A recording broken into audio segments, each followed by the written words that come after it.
안녕하세요. 저는 40대 후반 여자입니다. 사연을 신청하기 위해 글을 쓰는 지금도 제가 겪게 된 일들이 도저히 믿기지가 않아 온몸에 소름이 돋고 있을 만큼 큰 충격에 빠진 상태입니다. 7년 전 어느 날 저희 집안에 갑자기 닥친 불행은 엄마의 교통사고로부터 시작이 되었어요. 횡단보도를 건너가시다가 신호 위반을 하는 차량과 부딪히는 사고가 엄마의 몸에 큰 문제를 일으키게 되었었죠.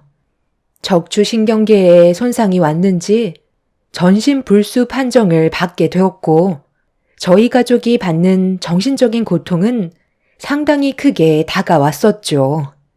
회복하기가 힘들 것 같다는 의사의 진단은 조금의 기적도 바랄 수가 없을 만큼 절망을 안겨주었어요. 엄마의 옆을 지켜주시던 아빠는 잠 한숨 못 주무시면서 그래도 분명 좋아질 수 있을 거라며 매일같이 온몸을 주물러 주었고 2년의 병원 생활을 끝으로 태어난 엄마는 집에서 아빠의 보살핌을 받으셨어요. 저희 부부가 아빠에게 생활비를 대주면서 금전적으로 최대한 경제적인 지원을 해드렸죠.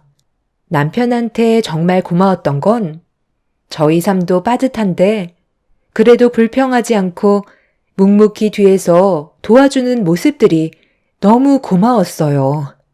시부모님께서는 이런 상황에서 남편이 도와주는 걸 탐탁치 않아 하셨지만 어쩔 수 없는 상황이라 아무 말 하지 않고 지켜만 보고 계시다가 엄마의 몸은 절대로 회복이 될 수 없다고 생각하셨는지 어느 날부터 시댁에 모임이 있거나 명절 때만 되면 시부모님께서는 항상 저희 가족에게 불만을 털어 놓으셨고 이런 안 좋은 감정의 골이 결국 상처로 남게 되었죠.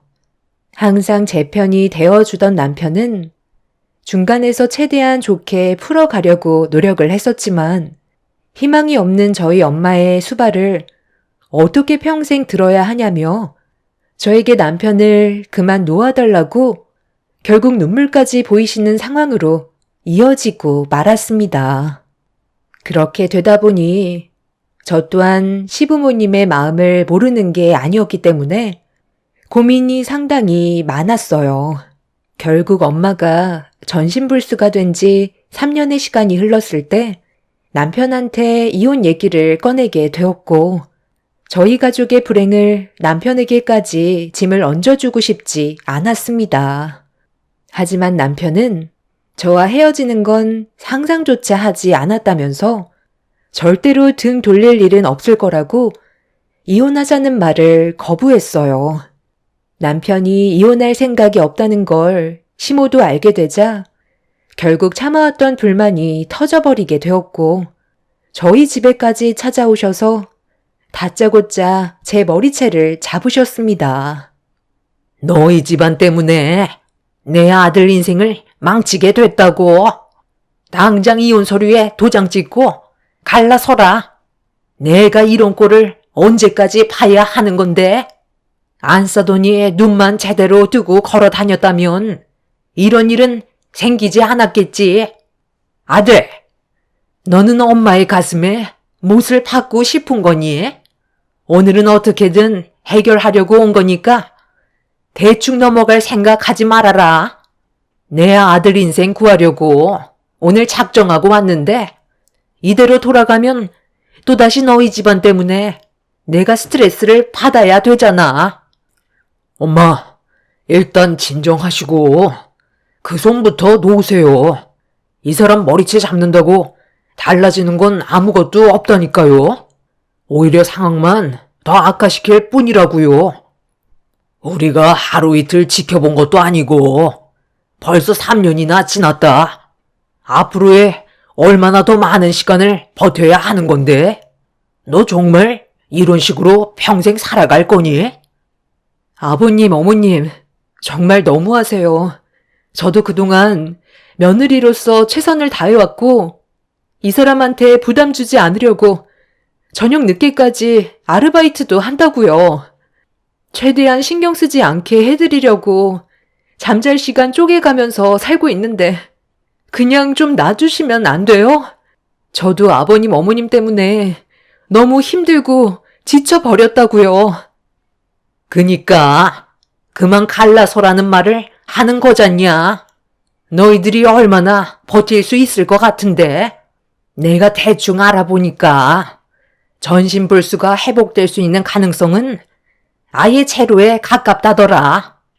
그냥 평생 누워서만 살아야 되고 날이 가면 갈수록 병원비는 더 많이 깨질 텐데 그걸 내 아들이 감당해야만 한다는 게 나는 너무 화가 난다고.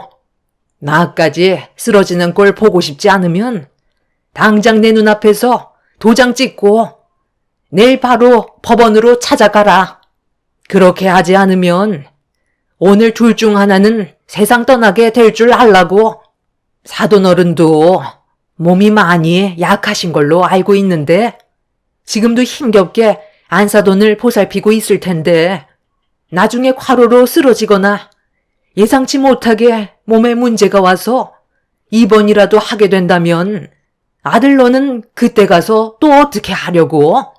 그때도 지금처럼 몇 빠지게 돈 벌어서 사돈댁 생활비 충당해주면서 평생 간호만 하다가 인생 종칠 거니? 내가 널 낳아준 게 수발 들라고 10달 배 아파서 낳아준 것 같아? 일이 더 심각해지기 전에 서둘러서 발 빼고 각자 살 길 알아서 찾도록 해라. 너희 부모 일을 내 아들이 짊어지게 할 수 없으니까 마지막으로 경고할 때 좋게 해결하는 게 더 큰 피해를 막는 길이다. 시모는 무서울 정도로 얼굴을 붉히시며 저를 압박하셨어요. 남편은 이런 상황들을 서둘러 진정시키려고 시부모님과 따로 대화 좀 하고 오겠다면서 두 분을 모시고 밖으로 나갔습니다. 폭풍이 휘몰아치고 간 자리에는 시모가 집어던진 물건들과 헝클어진 제 머리만 보였어요. 앞으로 어떻게 살아가야 할지 몰라 너무 괴로웠던 나머지 결국 만신창이가 되어버린 몸이 전신 거울에 비친 모습을 본 저는 눈물을 쏟아내고 말았습니다. 그렇게 한참의 시간 동안 들어오지 않았던 남편은 늦은 새벽이 되어서야 집으로 들어왔어요. 녹초가 된 모습으로 힘겨워하던 남편은 곧장 침대에 누워 깊은 잠에 빠져버렸고 혼자서 모든 걸 애쓰고 있는 모습을 지켜보고 있는 저도 마음이 너무 안 좋았어요. 저는 그날 잠 한숨 못 자고 많은 생각에 빠져 있었죠. 그리고 제가 선택한 건 남편과의 이혼을 결정하는 거였고 아침 일찍 출근을 하려는 남편을 불러 서류 봉투를 건네 주었습니다. 저는 이게 옳은 결정인 것 같아 남편을 그만 놓아주려고 했었는데 제 앞에서 이혼 서류를 찢은 남편은 전날에 있었던 일들에 대해 설명을 해주었고 전혀 상상하지 못했던 말이 튀어나와 입을 다물지 못했어요. 남편은 시부모님께 저희 부부가 앞으로 살아가는데 더는 방해하지 않겠다는 확답을 받게 된 거였죠. 남편이 전날에 시부모님과 한참 동안 진지하게 대화를 나눴고 최대한 좋은 방향으로 나아갈 수 있게 설득을 시킨 끝에 시부모님께서는 그런 남편의 진심을 알게 되셨는지 저희 부부의 문제를 더 이상 입 밖으로 꺼내지 않으셨어요. 시부모님과의 관계가 좋아지지는 않았지만 그래도 저희 부부가 열심히 살겠다는 걸 받아주셨다는 거에 감사했었고 그렇게 앞만 보며 정신없는 날들을 보내다 보니 어느새 엄마가 전신불수가 된 지 7년이라는 시간이 흘러버렸습니다.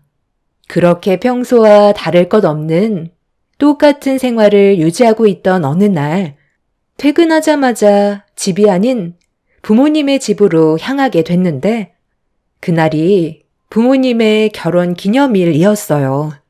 그래서 부모님께 드릴 선물을 가지고 깜짝 방문을 했었죠.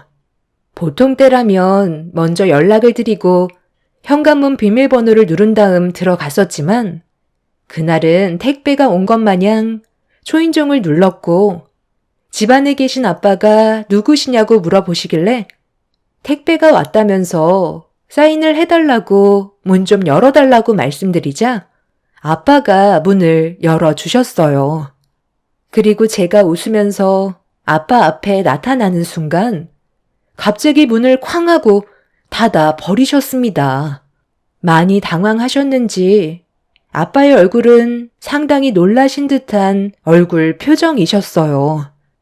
저는 웃으면서 현관문 비밀번호를 누르고 들어가려는데 안쪽에서 걸쇠로 문을 걸어 잡으셨고 아빠의 행동에 당황한 저는 많이 놀라신 듯한 아빠에게 결혼기념일 선물을 가지고 왔다며 문을 열어달라고 부탁을 드렸지만 아빠는 잠깐만 기다리라는 말 한마디 던지시곤 바로 문을 열어주지 않으셨어요.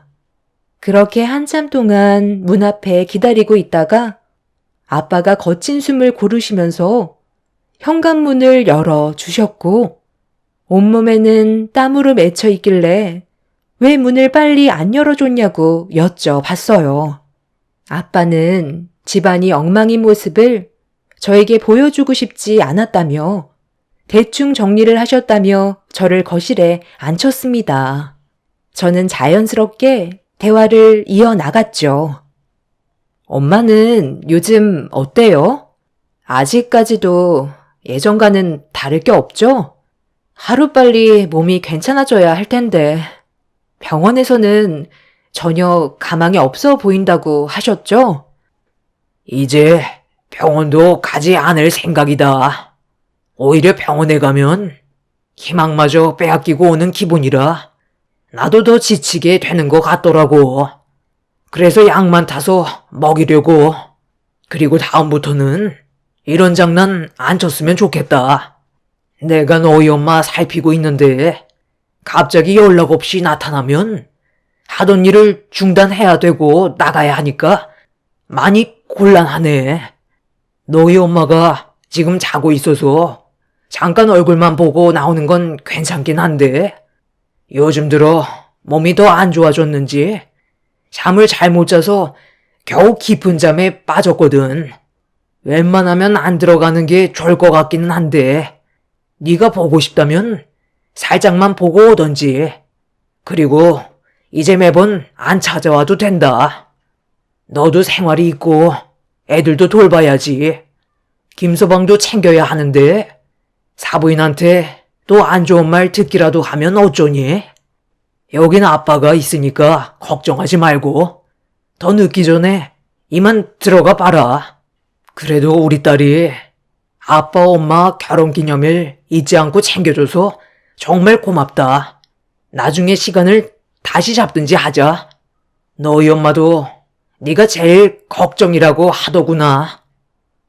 엄마는 전신을 움직이지는 못하셔도 얼굴의 감각은 살아있으셔서 대화를 주고받는 데는 크게 어려움이 없었어요. 만약 얼굴에까지 이상이 생겼었다면 더 많이 힘들었었겠죠. 아빠가 오랜 시간 버틸 수 있으셨던 것도 엄마와 대화가 되기 때문에 힘드셔도 이겨내실 수 있으셨습니다. 그렇게 저는 엄마가 잠에서 깨지 않게 하기 위해 볼일만 끝내고 서둘러 집으로 돌아갔어요. 그리고 그날 이후 아빠의 부탁으로 저는 2번 다시 깜짝 방문은 하지 않았었죠. 그렇게 한동안 조용하게 식당 일을 하며 지내고 있던 어느 날 지방 출장 뷔페 의뢰가 들어와 제가 없는 동안 남편이 저 대신 빈자리를 채워줘야만 했었어요. 남편은 저보고 걱정하지 말라면서 잘 다녀오라고 안심을 시켜줬었죠. 일 처리가 빨리 진행이 되면 당일 저녁에도 올라올 수 있기 때문에 최대한 서둘러서 일을 마무리 지으려고 했었지만 생각했던 것보다 시간이 오래 걸려 어쩔 수 없이 다음날에 올라와야만 했어요. 그렇게 다음날 아침 일찍 올라올 수 있었는데 하필 가는 날이 장날이라고 차에 펑크가 나서 시간이 지체될 수밖에 없었어요. 그렇게 카센터에서 차 수리를 받고 있었는데 갑자기 친구한테 전화가 왔습니다. 저와 오랜 세월 함께 알고 지내던 둘도 없는 친구였죠. 평소에도 자주 만나고 연락도 주고받았었기 때문에 그날도 별 생각 없이 친구의 전화를 받았어요. 그런데 친구의 말을 듣는 순간 너무 큰 충격을 받아 할 말을 잃었고 제가 믿지 않자 저에게 사진 한 장을 보내준 걸 확인하자마자 온몸에 소름이 돋았네요. 사진 봤어? 내가 왜 이런 걸로 너한테 쓸데없이 거짓말을 하겠니? 잠깐만 기다려봐봐. 좀 더 가까이에서 찍은 사진으로 다시 보내줄게. 어때? 확인해 봤어? 확실히 너희 엄마 맞지? 내가 하루 이틀 어머님 뵌 것도 아닌데 딱 보면 바로 알지. 전신불수라더니 어떻게 백화점을 활보하며 다니실 수가 있니? 여보세요? 지금 내 말 듣고 있는 거야? 나보다 네가 더 충격을 받았겠지. 7년을 누워 계셨던 분이 저렇게 멀쩡히 돌아다니시는데 얼마나 놀랐겠어. 내가 직접 두 눈으로 확인을 해봐야 되겠어. 지금 거기 어디야? 정확한 주소 좀 문자로 보내줘. 그리고 미안한데 계속 미행 좀 부탁할게. 때마침 타이어 수리도 끝이 나서 친구가 보내준 주소로 서둘러 출발을 했어요.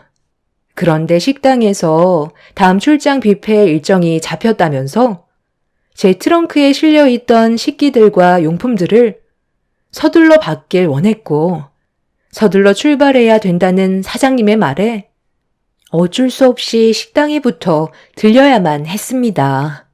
원래 회사에서 근무를 했던 제가 식당 일을 하게 된 이유는 저만의 사업을 해보고 싶었고 출장 뷔페라는 일이 전국을 돌아다니기 때문에 집에만 계시는 저희 엄마가 답답하실까봐 바람이라도 쐬어드리고 싶어서 식당 일을 배우기 시작했었죠.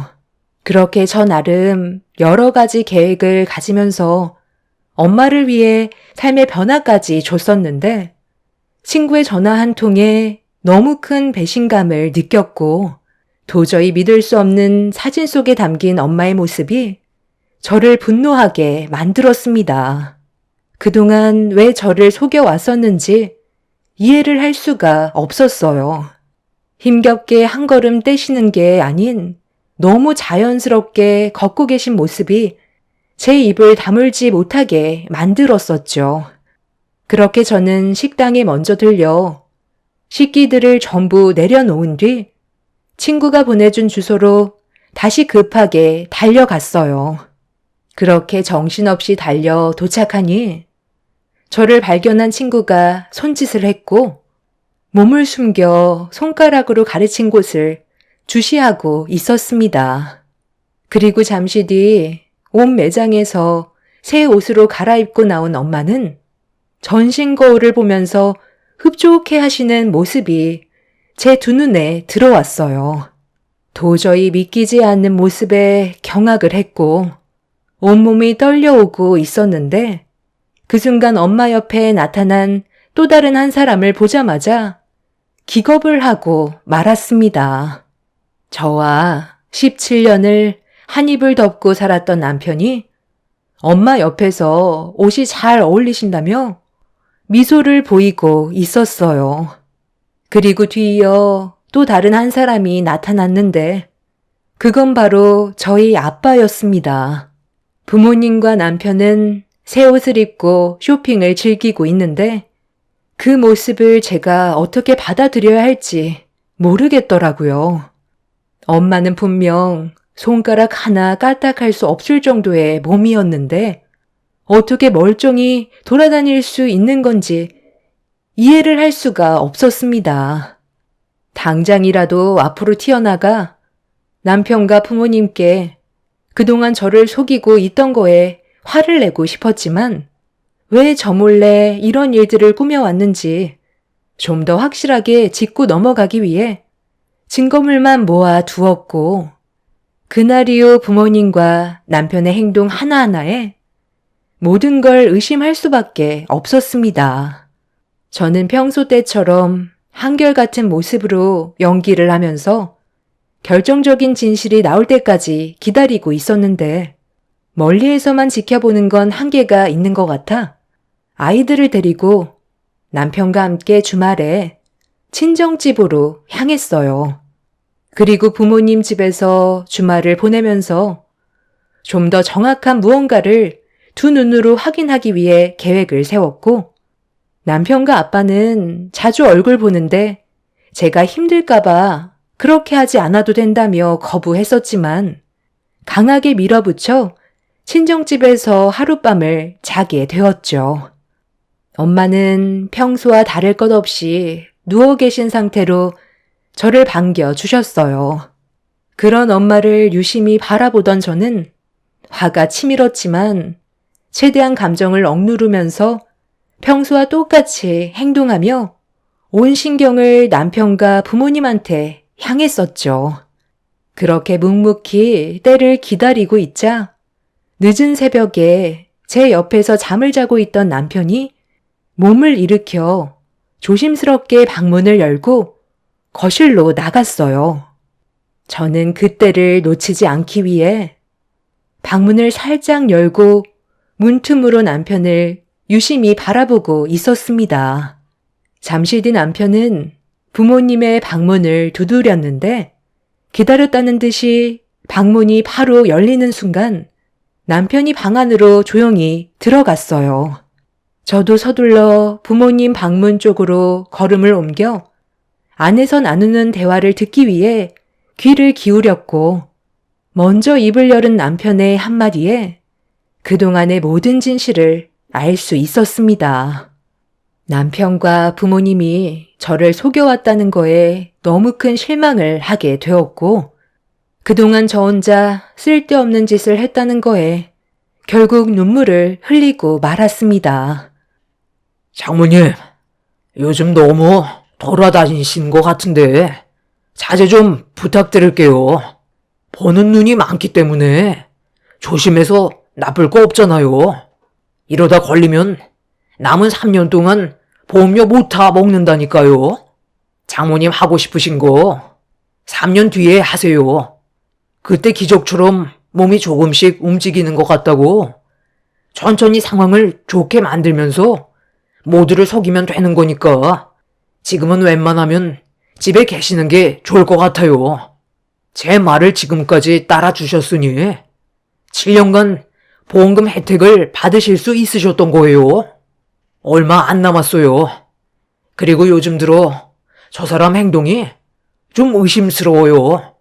뭔가 눈치를 챈 것 같은데 아직까지 그렇다 할 액션을 주지 않아서 상황을 지켜만 보고 있거든요. 7년 동안 한 번도 하지 않았던 행동을 오늘 보여줬잖아요. 장인어른께서 많이 힘드실까봐 짐이 되기 싫어했던 저 사람이 갑자기 왜 장인어른 집에서 자겠다고 하겠어요?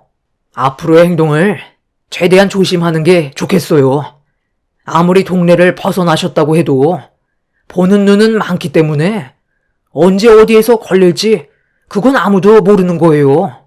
마음 같아서는 지우 엄마한테도 전부 설명해 주고 싶었지만 저 사람 성격상 절대 그냥 넘어가지 않을 거예요. 저희가 지금 적발되면 징역을 면하지 못하니까 보험료 지급이 끝나기 전까지는 조금만 더 조심할 수 있게 신경 좀 써주세요. 이러다 정말 징역 살면 어떡해요? 아휴, 나도 얼마나 답답했으면 그랬겠나.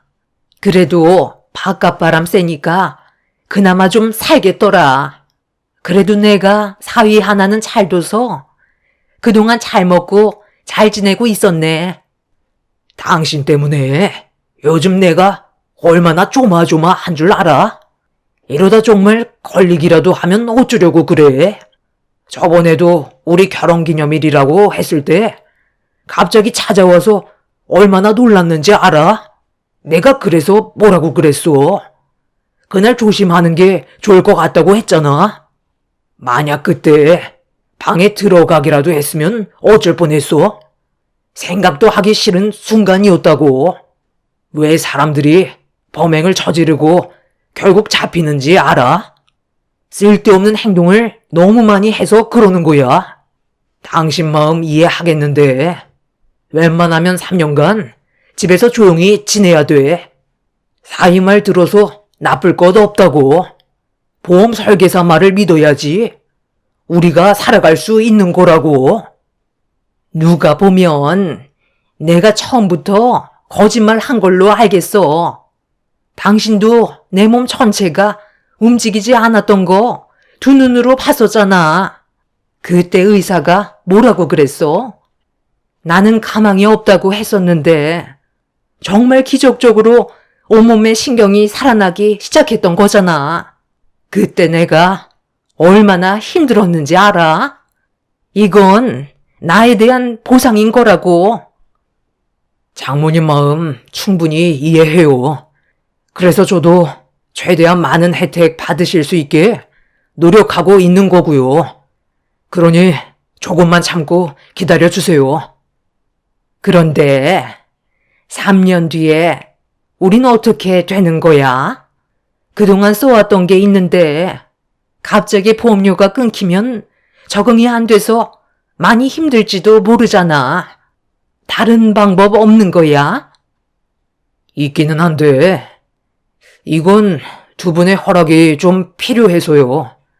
그동안 저도 정말 고민을 많이 했었거든요.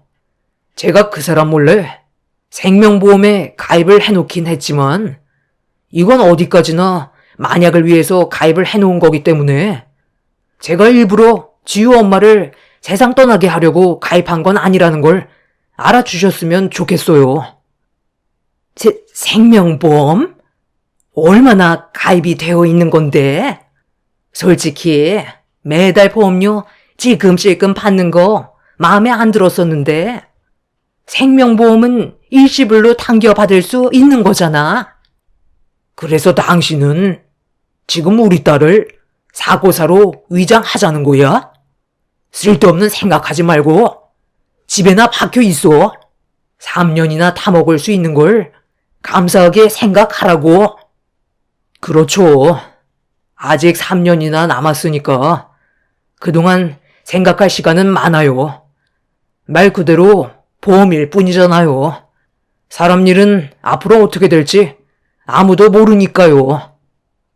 남편과 부모님의 말에 경악을 한 저는 그 자리에 주저앉았고 핸드폰에 녹음된 파일을 들고 서둘러 방으로 들어왔어요.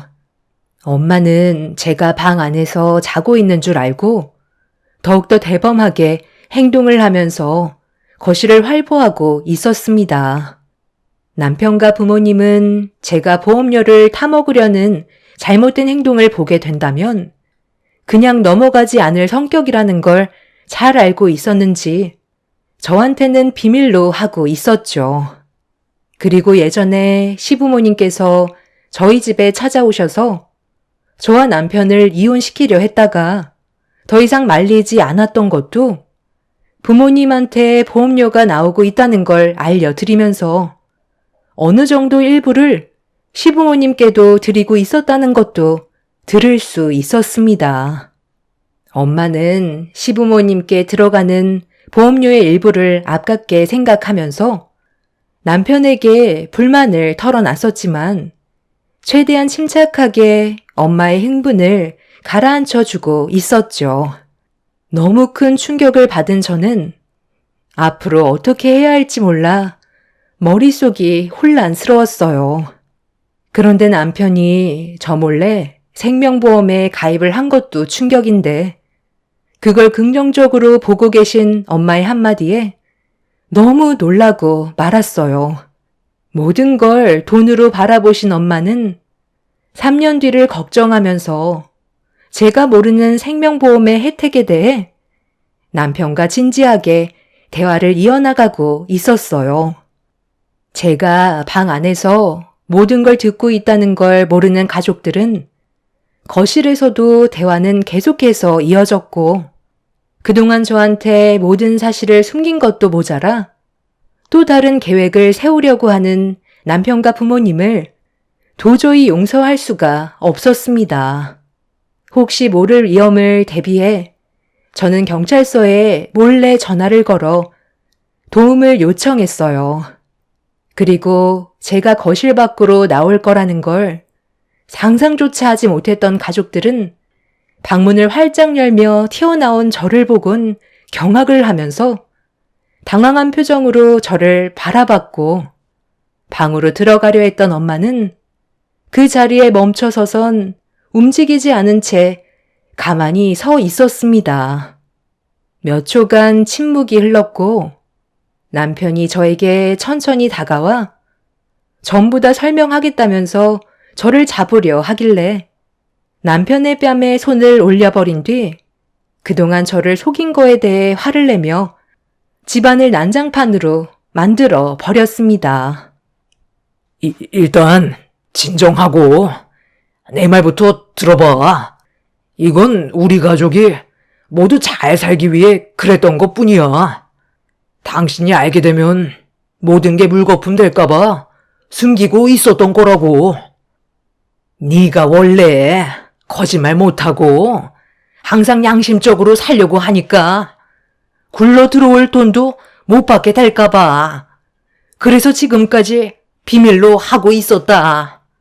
어찌됐든 나는 사고가 났었고 아주 잠깐이었지만 전신불수가 된 건 맞았잖아. 그래서 그에 따른 포상금을 받는 건데 이렇게까지 열낼 필요 뭐가 있어? 이제 그만해라. 그래요? 그럼 제 생명보험은 어떻게 설명하실 건데요? 제가 남도 아니고 엄마 뱃속에서 태어난 자식인데 어떻게 돈과 비교를 할 수가 있어요? 너 그건 또 언제 들은 거냐? 그냥 생명보험일 뿐이잖아. 내가 너를 헤아려 하겠니? 어떤 식으로 지급이 되는지 궁금해서 물어본 건데 뭐가 문제라는 거야? 문제가 있는 거죠. 제 동의 없이 이 사람이 일방적으로 생명보험에 가입을 해놓았다는 건 3년 뒤에 보험료 지급이 끝나면 그 다음은 제 차례라는 거잖아요. 남편은 흥분한 저를 진정시키려 했지만 이미 저는 이성을 잃어버린 상태였죠. 그리고 잠시 뒤 제가 도움을 요청했던 경찰분들이 부모님의 집에 초인종을 눌렀고 제가 경찰에 신고했다는 거에 놀란 부모님과 남편은 당황해하며 도망치려 하길래 서둘러 현관문을 열어 주었습니다. 그날 이후 남편과 양가 부모님은 조사를 받게 되었고 7년간 전신불수로 연기를 하면서 받은 보험금이 계획적이었다는 것과 저에게 몰래 생명보험에 가입해서 추가적인 범행을 저지르려 했다는 거에 결국 법적 처벌을 면할 수 없었습니다. 제 손으로 부모님을 처벌했다는 것도 마음에 안 좋았지만 7년간 저를 속여왔었다는 거에 너무 큰 상처를 받았었죠. 그리고 만약 제가 이런 사실을 모르고 지나갔다면 남편은 저 몰래 들어놓은 생명보험금을 타먹기 위해 부모님과 함께 더 큰 일을 계획할 수도 있었다는 거에 지금도 충격에서 벗어나지 못하고 있는 상태입니다. 남편과 부모님은 3년의 징역이 내려진 상태이고 시부모님은 6개월의 징역이 선고가 되었습니다. 앞으로 수감 생활을 하게 되겠지만 아마 저에 대한 분노가 하늘을 찌르고 있겠죠. 아이들을 데리고 다른 지역으로 이사를 할 예정이긴 하지만 앞으로 어떻게 살아야 할지는 모르겠어요. 지금 사연을 쓰는 동안에도 온몸이 떨려올 정도로 큰 충격을 받아서 그런지 머릿속이 백지화가 되어 버렸네요. 전신불수로 보험금을 타먹은 것도 모자라 저까지 하려 했던 그 사람들과 두 번 다시 마주하고 싶지 않아요. 제가 앞으로 어떻게 살아가면 좋을까요?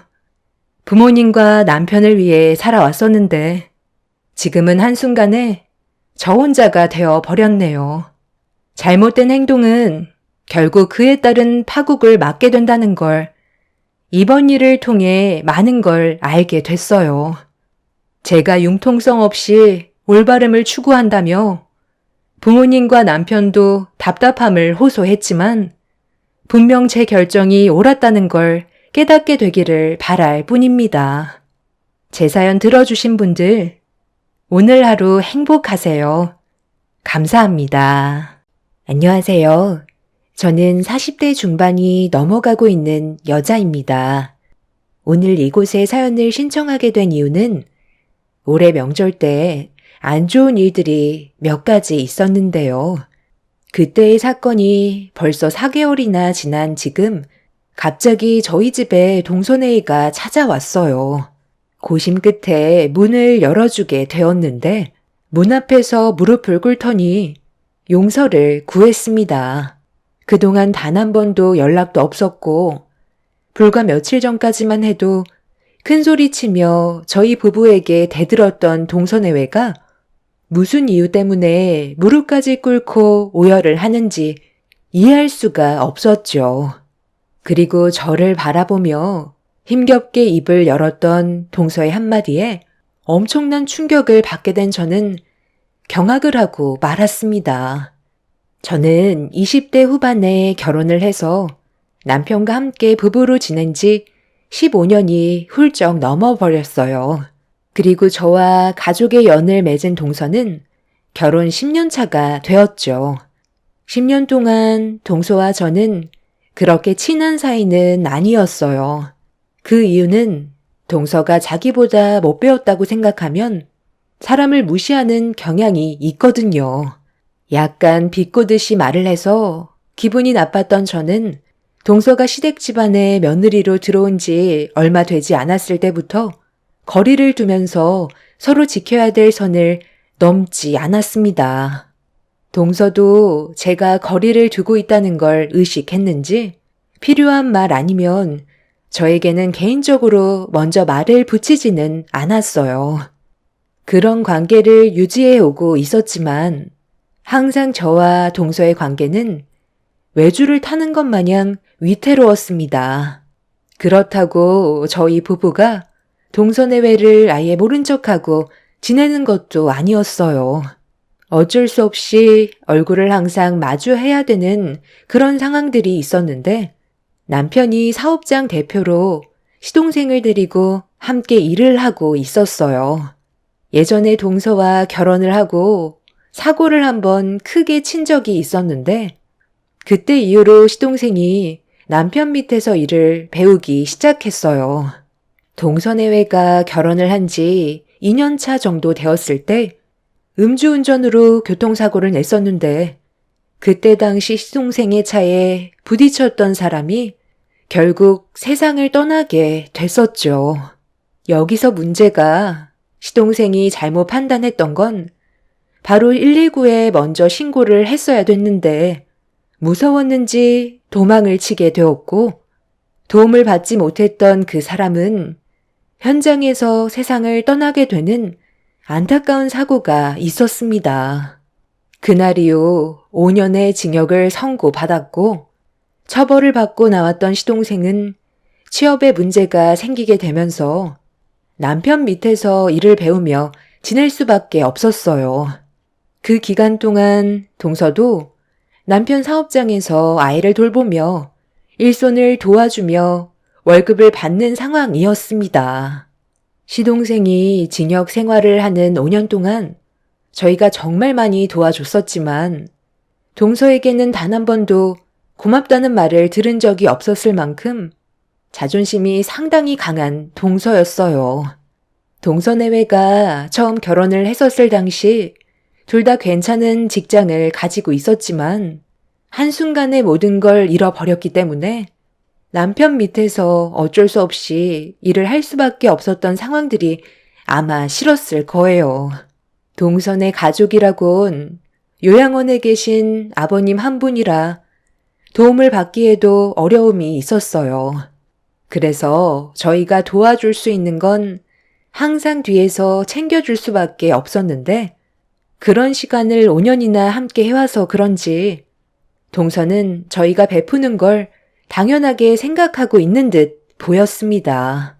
날이 가면 갈수록 거침없이 뱉어대는 말들이 저에게 상처가 되고 있었죠. 그래도 항상 동서가 불쌍하다는 마음이 컸기 때문에 거슬리는 말투들도 좋게 넘어간 적이 많았었고 옆에서 지켜보던 남편은 좀 심한 것 같으면 한마디씩 툭툭 던지면서 주의를 줬었지만 크게 달라지는 건 느끼지 못했었어요. 이런 상황들이 반복이 되다가 시동생이 출소를 하게 되었고 당장 일자리를 구할 수 없는 처지라 남편 밑에서 동서와 함께 일을 하기 시작했죠. 그렇게 각자의 삶에 열심히 살아가고 있었는데 명절이 오기 한 달 전에 연말이라 정신없을 때 저도 직장에서 퇴근하고 남편 사업장에 찾아가 일손을 도왔었는데 제 옆에 있던 동서가 먼저 말을 붙여왔어요. 이번 명절에 형님 친정에 먼저 가신다면서요? 좋으시겠어요. 저는 전염병 때문에 요양원에 계신 아빠 얼굴도 못 뵈러 가거든요. 다음날 바로 오시는 거예요?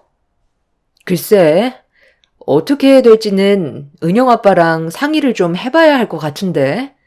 저번 명절에는 시댁에 먼저 갔다고? 그이가 이번 명절에는 친정부터 가기로 결정을 했거든. 그럼 그동안 저는 어머님이랑 단둘이 있어야 되는 거예요? 그런 상황 불편한데? 눈치가 얼마나 많이 보이는데요. 그럼 저도 형님 올 때 가야 되겠어요. 그건 동서가 알아서 결정할 문제이긴 하지만 어머님이 서방님을 보고 싶어 하시니까 그래도 최대한 빨리 가보는 게 좋지 않겠어? 나도 최대한 빨리 오도록 노력을 해볼게.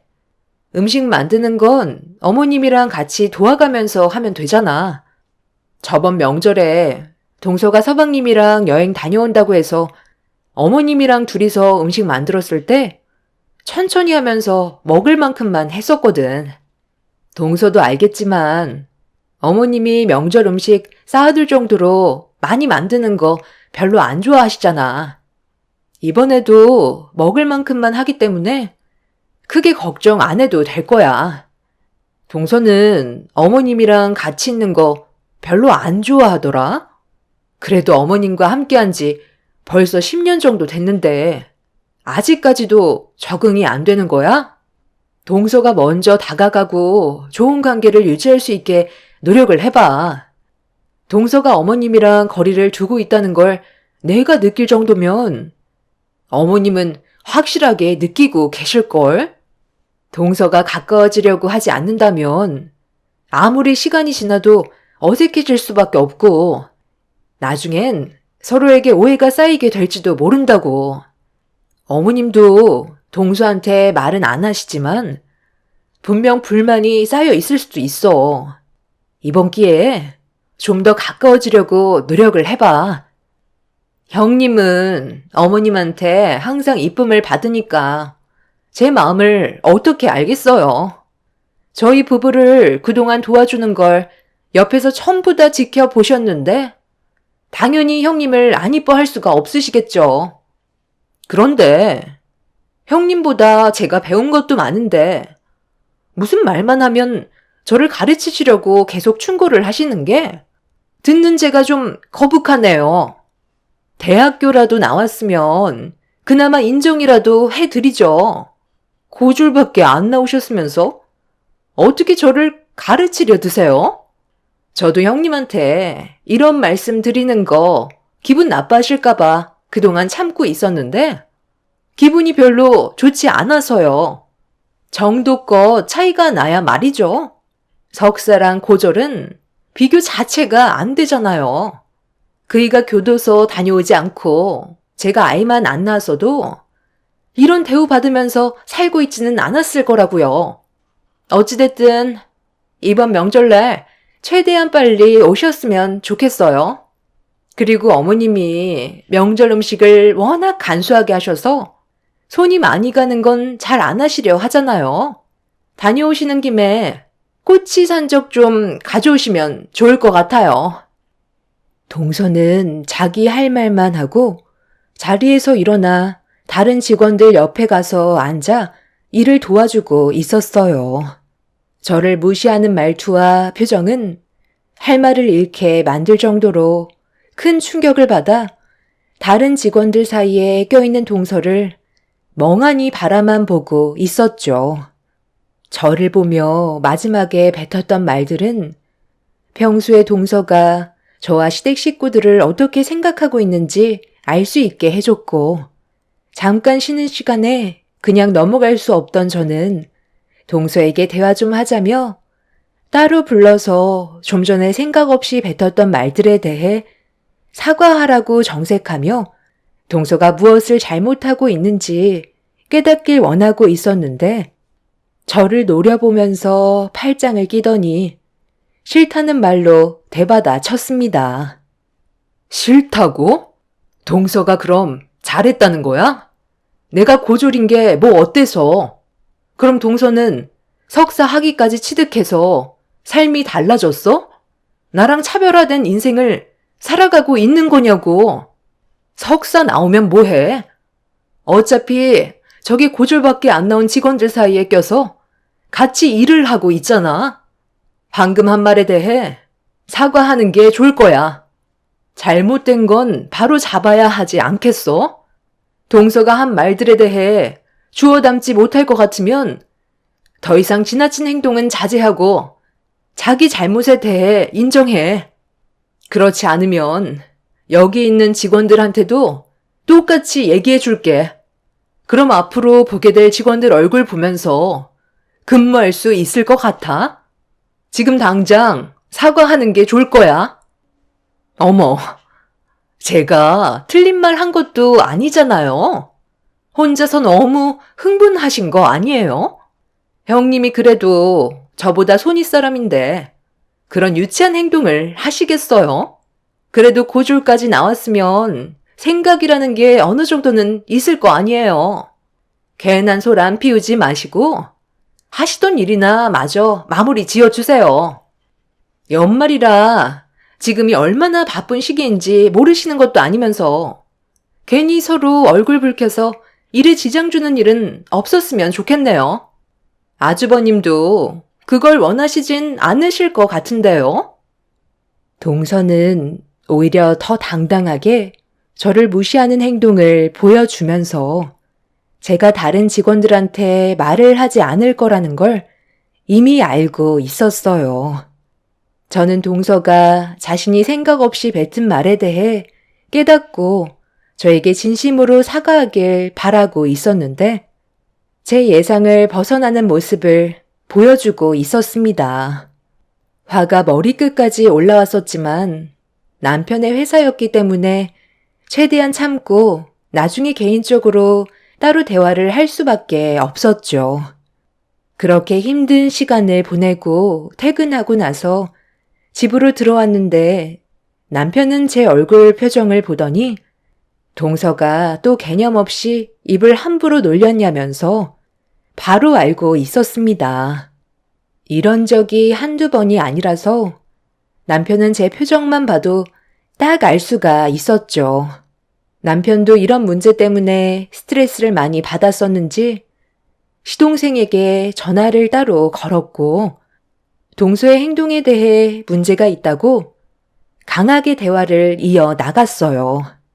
그런데 수화기에서 들려오는 시동생은 사과가 아닌 오히려 남편한테 목소리를 높이면서 대들고 있었어요. 같이 생활하다 보면 불만이 있을 수도 있는 거지. 얼마나 싫은 소리 했다고? 퇴근하자마자 전화해서 기분 상하게 하는 건데. 형, 내 성격 몰라? 너 지금 형이 좋게 얘기하고 있는데 받아들일 생각은 안 하고 지금 어디서 큰 소리야? 어떻게 된 게 너랑 재수 씨는 왜 항상 그 모양인 거냐? 한두 살 먹은 나이도 아니고 우리한테 고마워하기는커녕 더 상처를 줘? 이건 네가 집안의 가장으로서 똑바로 잡아야 하는 거라고. 5년 전 뺑소니 사고로 징역만 살지 않았어도 재수 씨랑 우리가 이렇게까지 감정 상태가 안 좋아지지 않았을 거다. 나는 너랑 재수 씨 데리고 일하고 싶은 줄 알아? 네가 다니려는 회사는 범죄 이력 조회 때문에 섣불리 움직이지 못하고 있으면 눈치껏 알아서 행동해야지. 잔밥 더운 밥 가릴 처지도 아니면서 내 밑에 일을 하면 적어도 최소한의 개념은 챙겨야 되는 거 아니야? 네가 없는 5년 동안 우리가 재수 씨가 출산한 아이도 봐주고 음식까지 해주면서 집안 살림도 도와줬었는데 그런 걸 아주 당연하게 생각하는 거지. 그리고 네가 5년 만에 나와서 적응하지 못할까봐 좀 더 넓은 집에서 지낼 수 있게 해주려고 아파트도 30평대로 이사가게 해주고 차까지 다시 뽑아줬잖아. 그럼 어느 정도 눈치가 있어야지. 우리가 얘기하는 거는 잔소리고 너희가 얘기하는 건 당연하게 생각하라는 거야? 아우, 당신은 왜 이렇게 말을 못해? 답답해서 진짜. 이리 줘봐봐. 아주버님, 저예요. 뭔가 오해가 있으신 것 같은데요. 저도 나름 형님한테 불만이 많았었어요. 저한테 한마디 할 때마다 그 말투들이 전부 다 못 배운 티가 너무 나더라고요. 아무래도 제가 형님보다 더 배워서 그런지 지금까지 형님을 손윗사람으로 인정한 적이 없었던 건 사실이에요. 재수 씨, 지금 말 다 했어? 우리가 없었으면 아무것도 할 수가 없었으면서 지금 상황 파악이 안 되고 있는 거지? 다음부터 조심하겠다는 말 한마디 하는 게 그렇게 어려워서 상황을 더욱 악화시켜? 그러는 재수 씨는 석사 나와서 내 밑에서 월급 받으며 일하는 건 안 창피한가 봐.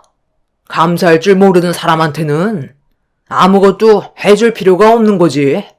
내일부터 회사에 안 나와도 되니까 집에서 애나 보면서 손가락만 빨고 있어. 우리가 얼마나 감사한 존재였는지 깨달아 보라고.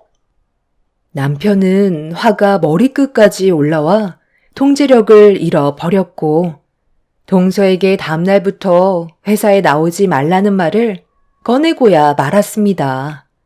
시동생에게 계속해서 전화가 왔지만 남편은 더 이상 받지 않았어요. 그리고 다음날 동서는 회사에 출근하지 않았다는 말을 남편한테 듣게 되었죠.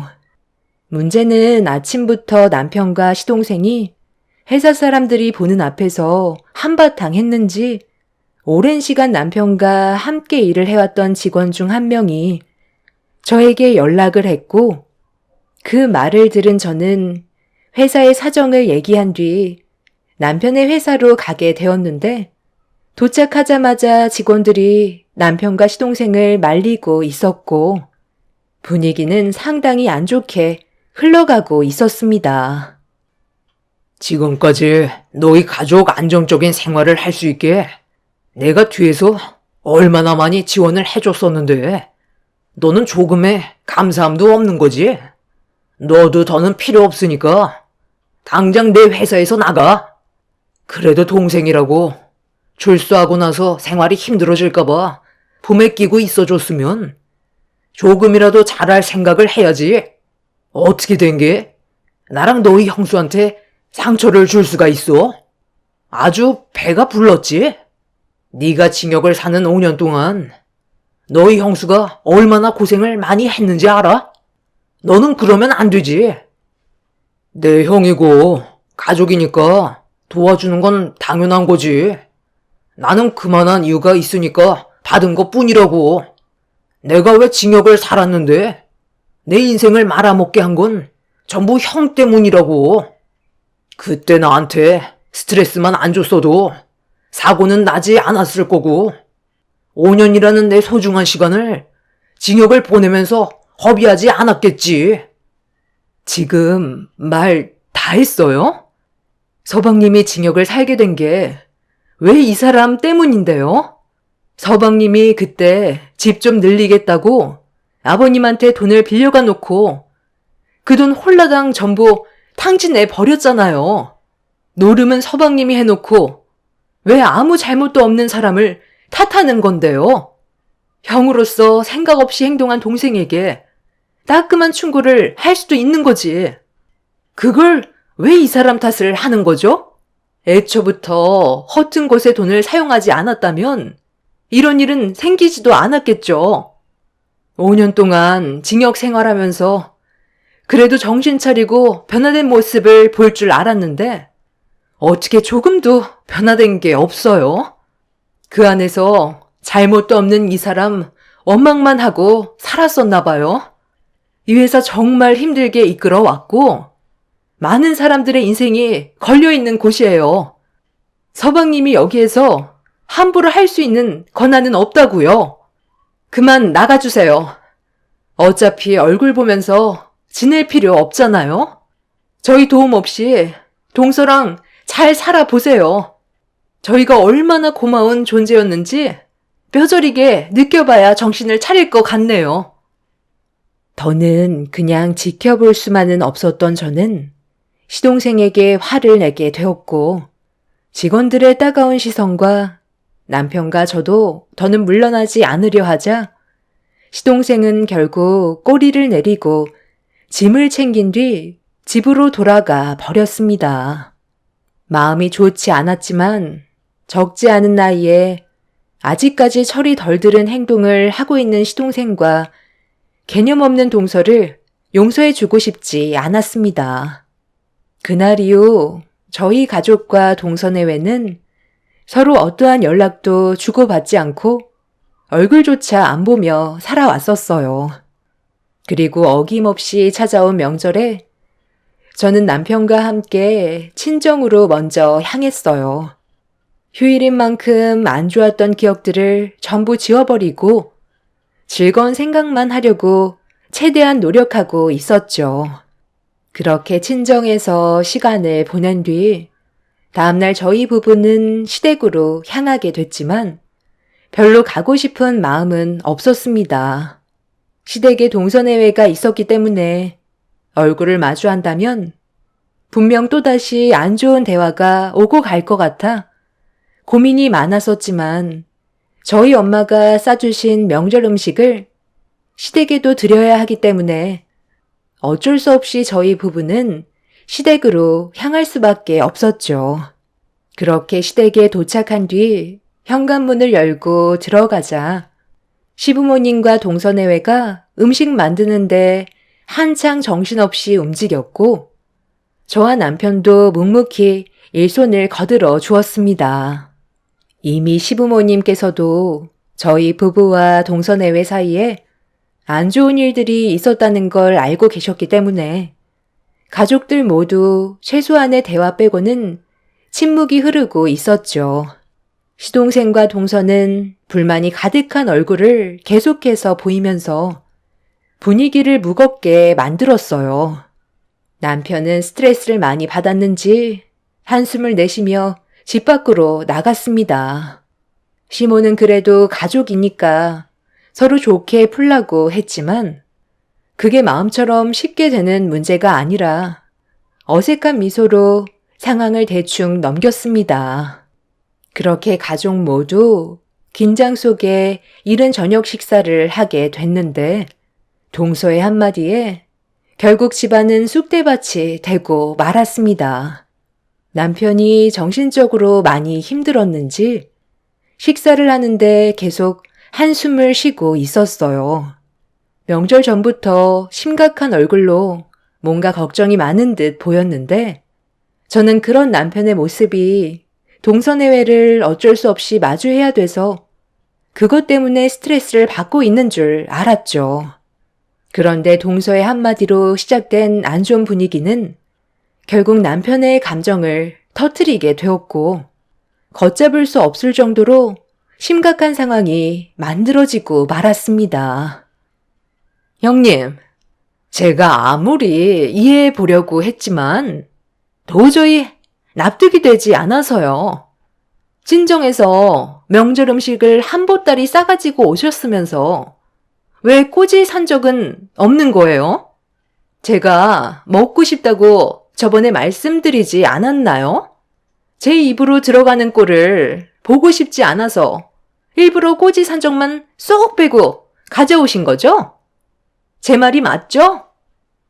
동서가 뭘 오해하는 것 같은데 우리 집에서도 이번 명절에는 손이 많이 가는 음식은 웬만해선 전부 다 빼버렸어. 그렇다고 동서 때문에 일부러 해달라는 것도 웃기잖아. 먹고 싶으면 음식 만들 때 몇 개 하지 그랬어. 아니면 이따 마트에 들러서 재료 사가지고 와서 만들어 먹으면 되겠네. 그렇게까지 하면서 먹고 싶진 않아요.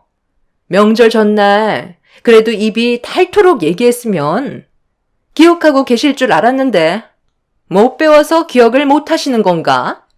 명절 음식하면 꼬지 산적인데 영 기본을 모르네. 이따가 시장에나 들려서 먹고 싶은 거 사오는 게 차라리 낫겠네요.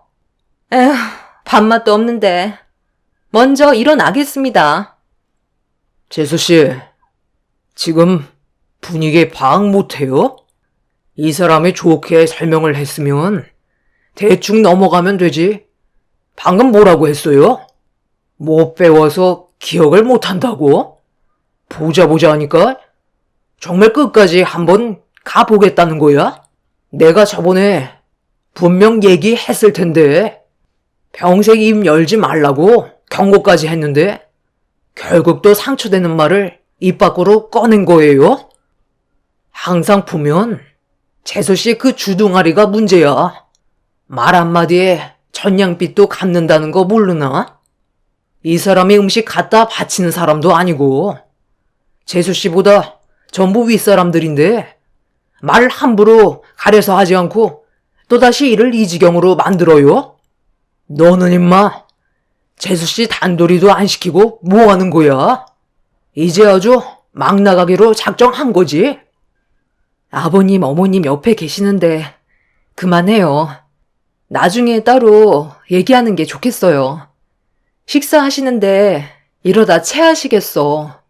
동서는 밥맛 없으면 다 먹고 뒷정리나 좀 도와주던지. 형님이 뭔데 저한테 이래라 저래라 하세요? 그렇게 말 안 해도 뒷정리 하려 했거든요. 지금 어디다 대고 명륜질이야?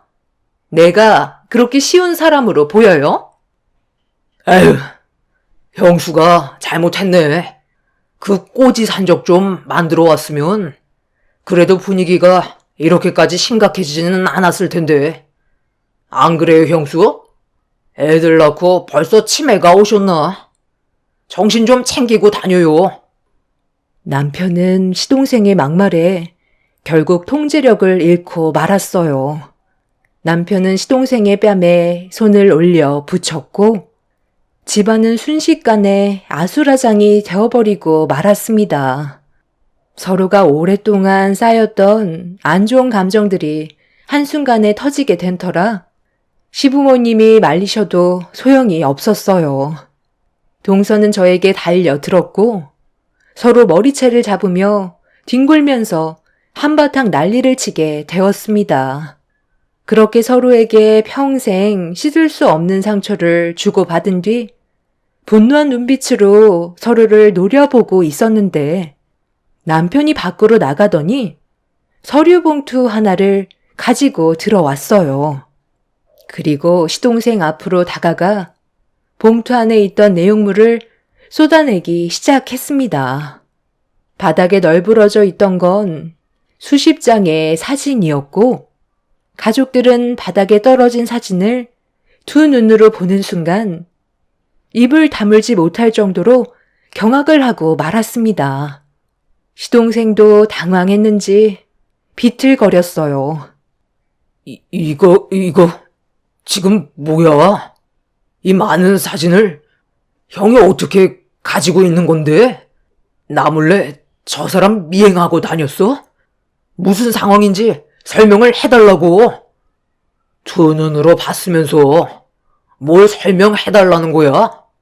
딱 봐도 바람 피우는 장면이잖아. 그리고 아이까지 있는 거 안 보여? 재수 씨가 설명 좀 해봐요. 왜 아무 말도 못 하시나? 입 나불거리는 거 좋아하잖아요. 내가 이 사진을 보고 얼마나 화가 치밀어 올랐으면 비가 아주 거꾸로 쏟았다니까. 우리 집안을 농락하는 것도 아니고 가정 있는 사람이 다른 남자를 만나? 며칠 전에 직원이 출장 갔다가 돌아오는 길에 길거리에서 재수 씨를 봤는데 손을 잡고 있던 남자가 내 동생이 아닌 정체 모를 남자와 손을 잡고 있어서 당황했는지 사진을 찍어 나한테 보내왔더라고요. 나도 직원이 보낸 사진을 보고 너무 놀라서 그날 하루 종일 따라만 다니라고 부탁을 드렸는데 우리를 속이고 그동안 이중 생활을 했던 거예요. 딱 보니까 사진 속의 아이는 그 남자의 자식 같은데 내 동생 몰래 얼마나 오래 만난 거야? 빨리 대답하라고요.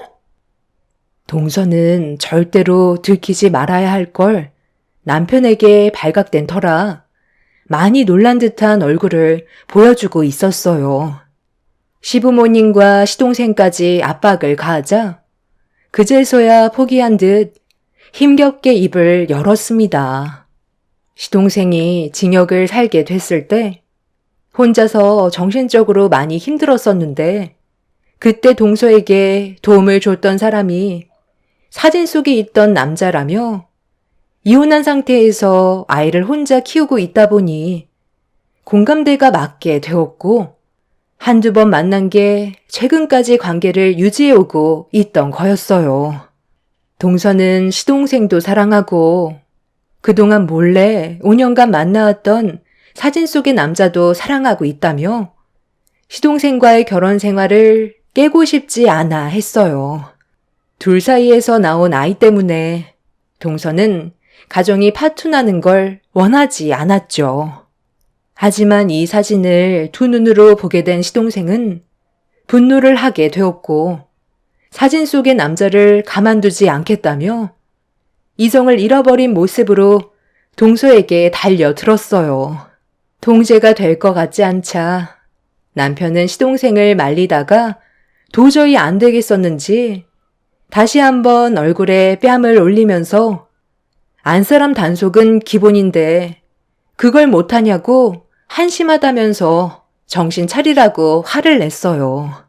그리고 남편은 동서에게 당장 집키랑 차키를 반납하라며 소리를 질렀고 동서는 떨리는 손으로 집키와 차키를 테이블 위에 올려두었습니다.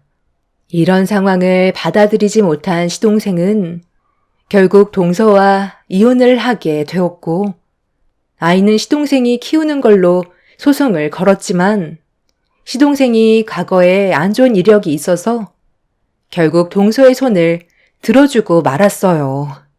이런 상황을 받아들이기 힘들어 했었지만 가족들은 차라리 잘된 거라며 과거의 기억은 전부 다 지워버리라고 했어요.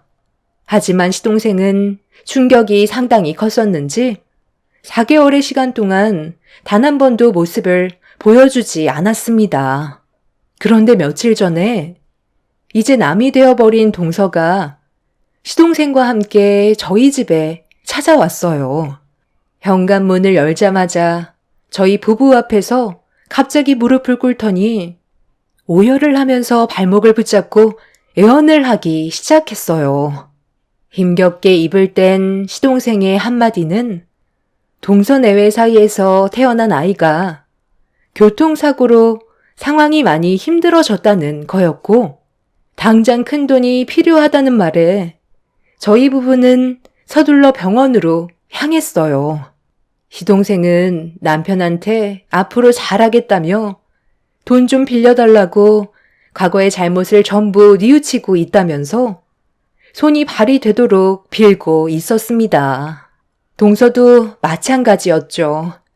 아이가 교통사고가 나게 되었던 건 동서가 상간남이랑 새살림을 차리는데 아이가 많이 거슬린다며 시동생에게 다시 돌려주려 했는데 시동생은 막상 아이를 데리고 오자니 자기 인생에 발목이 묶일 것 같아 아이를 중간에 두고 옥신각신 하다가 각자 알아서 하라며 등을 돌렸는데 아이는 그래도 동서와 함께 했던 시간들이 많았었기 때문에 동서의 뒤를 따라가다가 우회전하는 차량을 보지 못하고 그대로 충돌해버려 돌이킬 수 없는 결과를 가져오게 된 거였어요.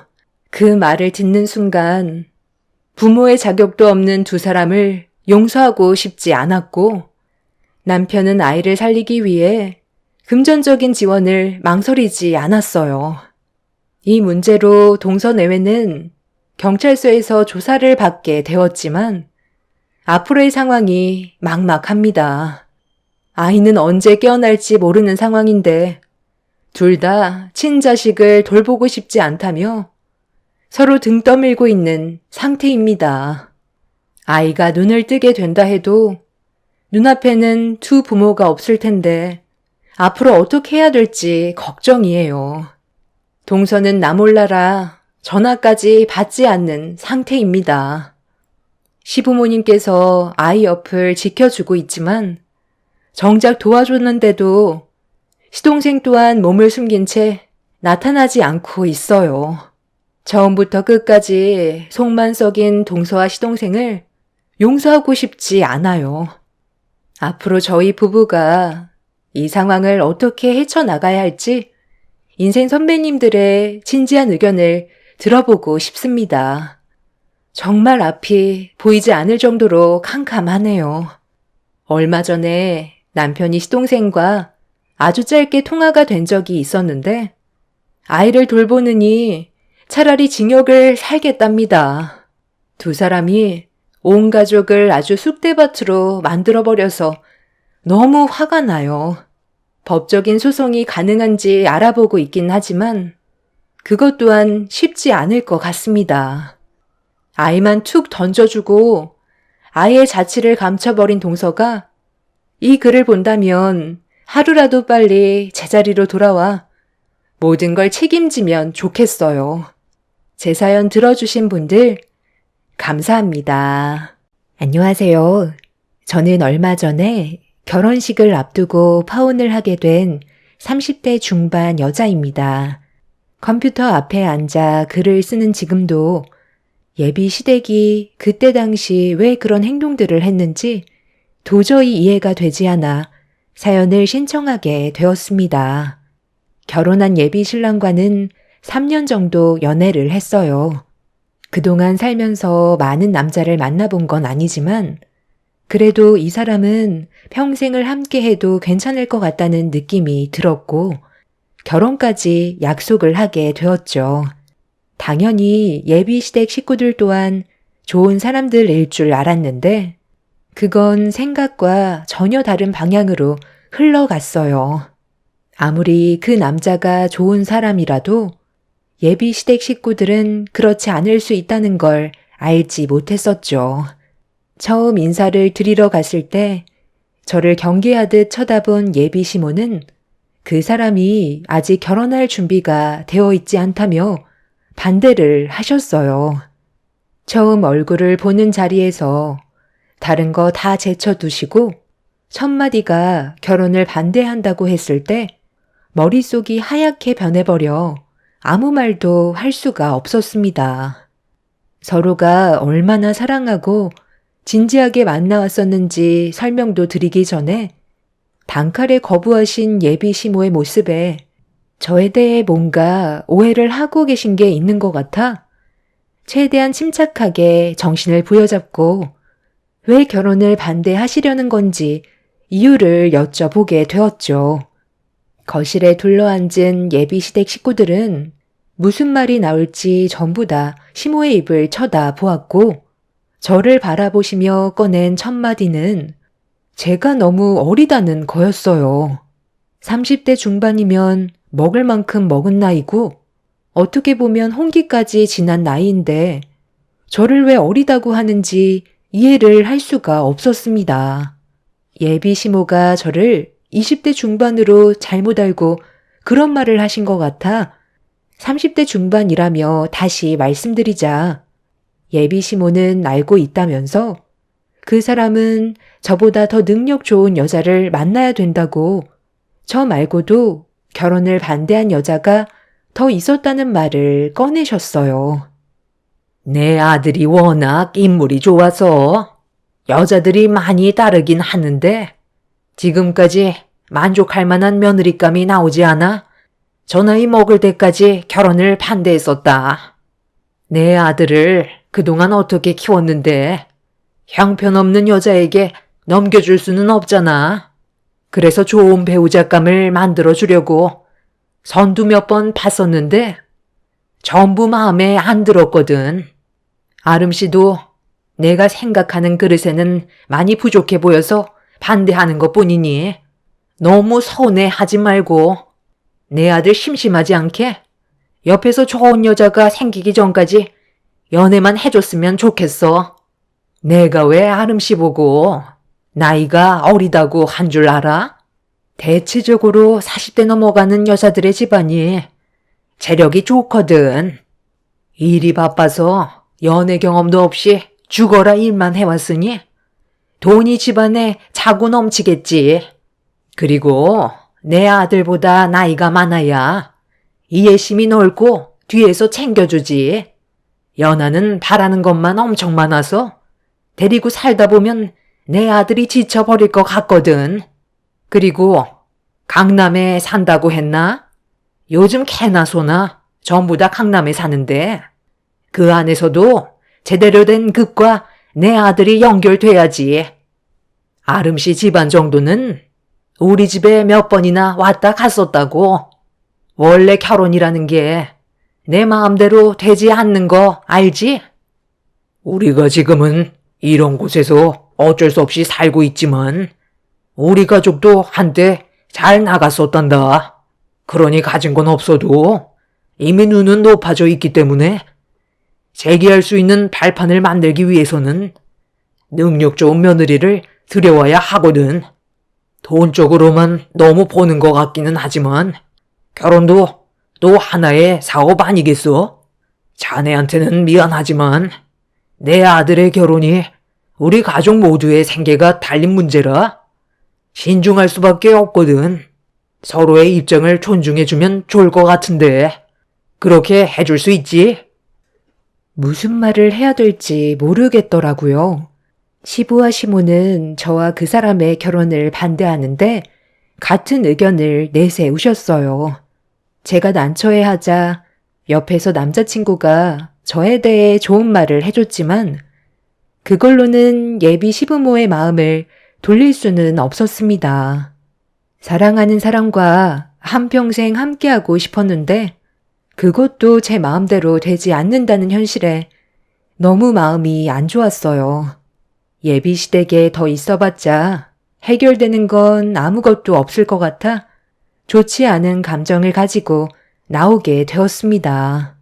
저를 급히 뒤따라오던 그 사람은 아무 말 없이 뒤를 따라오길래 좀 전의 상황들이 너무 황당하고 어이가 없어서 가던 길을 멈추고 뒤돌아서서 결국 한마디 하고 말았습니다. 내가 뭐가 부족해서 이런 말을 들어야 되는 건데?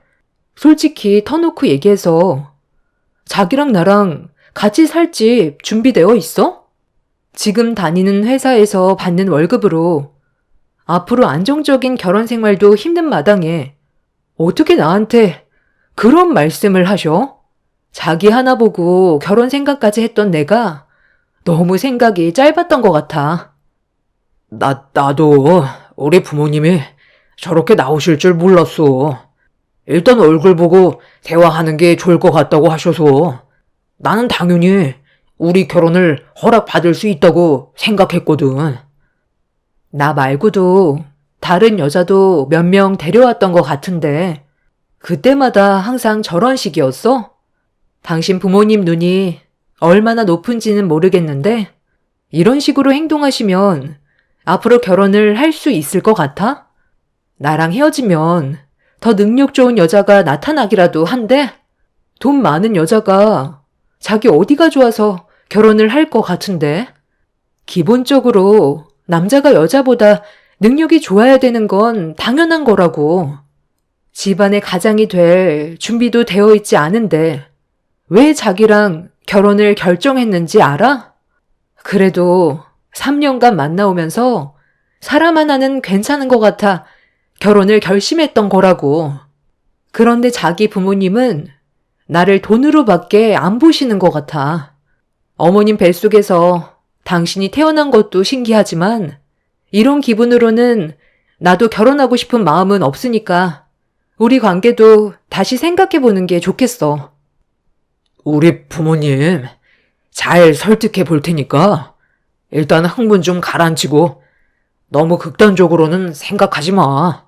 우리 부모님이 좀 특이하신 성격이시긴 한데 그렇다고 나쁜 분들은 아니셔.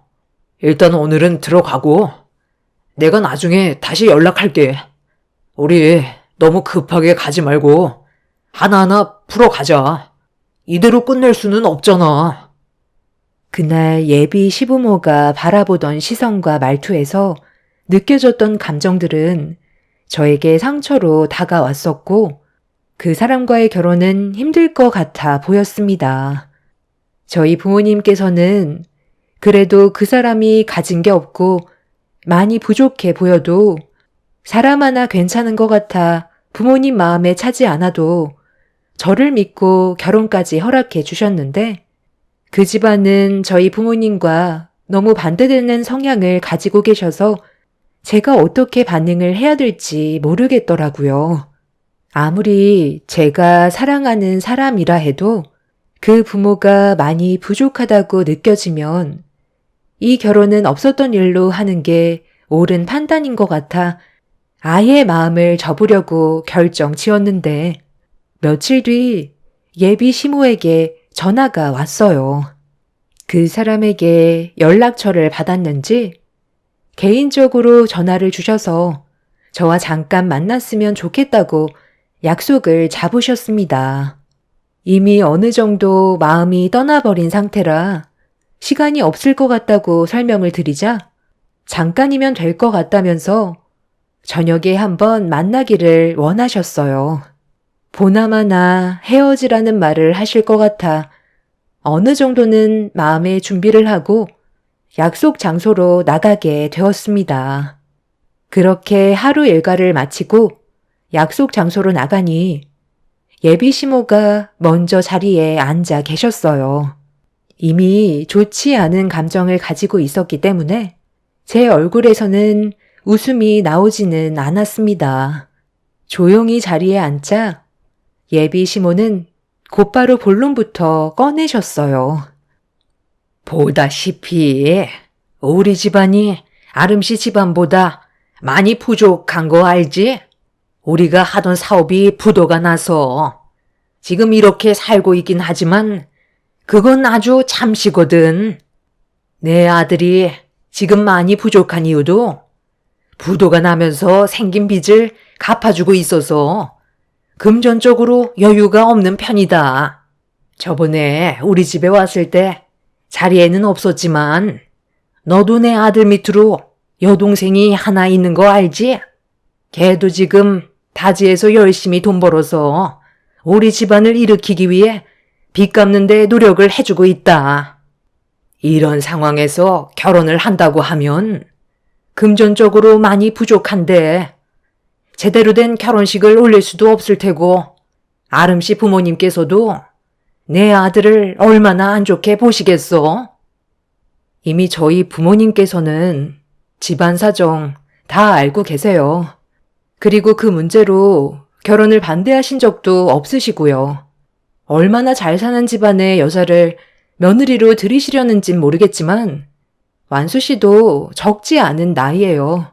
그리고 40대 이상이라고 하셨는데 그 나이에 결혼을 하지 않은 여자들은 결혼 생각보단 앞으로 살면서 자기 커리어를 쌓으려 하지 어머니께서 생각하시는 것처럼 결혼을 하겠다는 생각은 하지 않아요. 저도 완수 씨 만나기 전에 나이가 적지 않았던 편이라 결혼 생각은 아예 접고 있었어요. 남자는 능력만 돼도 젊은 여자랑 결혼을 할 수 있겠지만 여자는 상황이 다르잖아요. 이건 어머니도 잘 아시잖아요. 저번에 말씀하신 거 충분히 이해했고요. 저도 어느 정도 마음을 접은 상태라 더 이상의 관계는 만들어가지 않고 있는 중이에요. 아마 조만간 헤어지겠죠. 완수 씨가 좋은 여자 만나서 결혼하길 바랄게요. 더 할 말 없으시면 먼저 일어나 봐도 될까요? 제가 한가한 편은 아니라서요. 일이 많아서 약속이 잡혀 있거든요. 잠깐만 기다려봐라. 그렇잖아도 아름 씨가 우리 집에 왔다 간 이후로 대화를 많이 나눴었거든. 그때 우리가 너무 말이 심했었지? 내 아들이 인물만 훤칠하지. 가진 것도 없고 능력이 좋은 것도 아닌데 부모 눈만 높아서 내 아들의 인생을 계속 막는 것 같아. 이러다 나이만 먹고 결혼을 못할 수도 있겠다는 생각이 들더라고. 그래서 정말 진지하게 생각해 봤는데 둘이 결혼을 했으면 좋겠다. 그때 말 함부로 해서 미안하고 앞으로 좋은 관계로 발전하고 싶은데 아름 씨도 같은 생각이지? 예비 시모는 갑자기 결혼을 허락하겠다면서 저를 붙잡았어요. 생각하지 못한 말을 들어서 당황스러워 쳐다만 보고 있는데 며칠 전에 인사드리러 갔을 때 저에게 하셨던 상처되는 말들에 대해 사과를 하시면서 저희 둘의 결혼을 허락해 주셨습니다. 갑자기 마음이 왜 변하셨는지 다시 여쭤봤어요. 며칠 만에 갑자기 마음이 변하신 이유가 뭐예요? 저보다 더 능력 좋은 여자와 결혼시키겠다고 하셔놓고 갑자기 마음이 바뀌셨다니 많이 당황스럽네요. 사람의 마음이야. 원래 뒤돌아서면 바뀌고 그러잖아. 지금까지 내 아들이 만나왔던 여자들 중에 아름 씨가 제일 인물도 좋고 성격도 좋은 것 같아서 허락해 주기로 결정하게 된 거지. 별거 없어. 거기에다가 우리 집안보다 잘 사는데 우리가 고를 형편도 아니고 내 아들이 앞으로 또 다른 여자를 데려온다는 포장도 없으니까 이번이 마지막 기회인 것 같은 느낌이 들더라고. 그리고 아름 씨 부모님께서 강남에서 웨딩홀 사업하신다며? 그리고 부모님 밑에서 일을 하고 있고 결혼식 비용도 절약할 수 있으니 얼마나 좋아? 우리 아들이 워낙 말을 잘 안 해서 아름 씨 집안이 얼마나 대단한지 모르고 있었거든. 우리가 실수했으니까 전에 있었던 일들에 대해서는 그만 잊어버리고 다시 새롭게 시작하는 게 어때? 이번 주 주말에 우리 집에 올 수 있지? 다시 정식으로 초대하고 싶거든. 그 사람과 결혼을 허락해 주신 이유가 저희 집안에 대해 자세히 듣게 되시면서 마음의 변화가 찾아오신 것 같아 보였어요. 너무 훤히 보이는 예비 시모의 모습에 저는 더 기분이 안 좋아졌는데 그 사람에게도 미리 연락을 했었는지 예비 시모와의 약속 장소에 나타났고 어떤 상황인지 알지 못하는 그 사람은 저를 보며 밝은 얼굴로 웃으면서 다가왔어요. 그리고 예비 시모는 그 사람이 자리에 앉기도 전에 저희 둘의 결혼을 허락했다면서 주말에 꼭 놀러 오라며 먼저 일어나셨습니다. 그 사람은 저와 예비 시모가 단둘이 나눈 대화에 대해 궁금해 하길래 좀 전의 상황을 설명해 주었어요. 저희 둘의 결혼은 힘들 것 같다고 생각했었는데 갑자기 허락해 주시는 바람에 저도 참 난감했었죠. 저를 보며 웃어주던 그 사람은 좋게 생각하자고 했지만 느낌이 별로 좋지는 않아 고민이 많았어요. 이미 제 마음이 어느 정도 닫혀 있었기 때문에 결혼에 대해 고민을 하게 되었고 그 사람에게 좀 더 신중해야 될 것 같다고 대화를 풀어 나갔었죠. 본인이 생각했던 거와 다른 모습을 보이자 좋게 설득시키려 했지만 며칠 전에 있었던 일들이 저에게는 너무 큰 상처로 다가왔었어요. 그래서 돌다리도 두드려 봐야 한다고 좀 더 깊은 고민을 하게 되었습니다. 결혼을 할지 안 할지는 제 선택이기 때문에 예비 시모가 주말에 초대하셨을 때 속마음을 좀 더 알아보고 싶어 찾아가게 되었고 집안에 들어가는 순간 처음 인사드리러 갔을 때와는 전혀 다른 분위기와 맛있는 냄새가 제 코끝을 자극했어요. 그리고 사진으로만 봤던 예비 신우도 그날은 자리에 참석했고 모두들 저를 격하게 반겨주고 있었습니다. 180도 달라진 모습에 당황스럽기는 했었지만 기분이 나쁘지는 않았어요. 예비 시모는 차린 건 많이 없다면서 상다리가 부러질 정도로 상당히 많은 음식들을 준비해 주셨고 그렇게 음식을 먹으면서 대화를 이어나갔는데 예비 시모가 저에게 앞으로 저와 그 사람이 어떻게 살아갈 건지에 대해 계획을 물어보셨습니다. 어느 정도 예상한 질문이라 바로 대답을 해드렸어요. 저희 부모님께서 강남에 50평 정도 되는 집이 이번에 비어졌다고 그곳으로 신혼집을 차리는 게 좋을 것 같다고 하셔서 그렇게 하기로 결정했어요. 강남에 50평? 둘이 사는데 그 정도면 작은 평수 아니니? 아이까지 가질 생각이면 50평보다는 7, 80평 정도는 되어야지 않을까? 그리고 아파트보단 전원주택이 더 좋을 것 같은데 그쪽으로 알아봐 주는 건 힘드신가? 나중에 이사하는 것도 번거롭잖아. 처음 시작할 때부터 넓은 집에서 살림 차리면 좋지. 강남에도 전원주택 많더구만. 이왕 알아보시는 거 좋은 곳으로 좀 알아봐 달라고 좀 해봐. 돈이 없는 집안도 아니고 그 정도는 충분히 해줄 수 있는 능력 되잖아. 이거 저희 부모님이 결혼한다고 저한테 주신 집 계약서예요. 시내와 가까워서 위치도 나쁘지 않고 주상복합이라 편의시설도 다 갖춰져 있어요.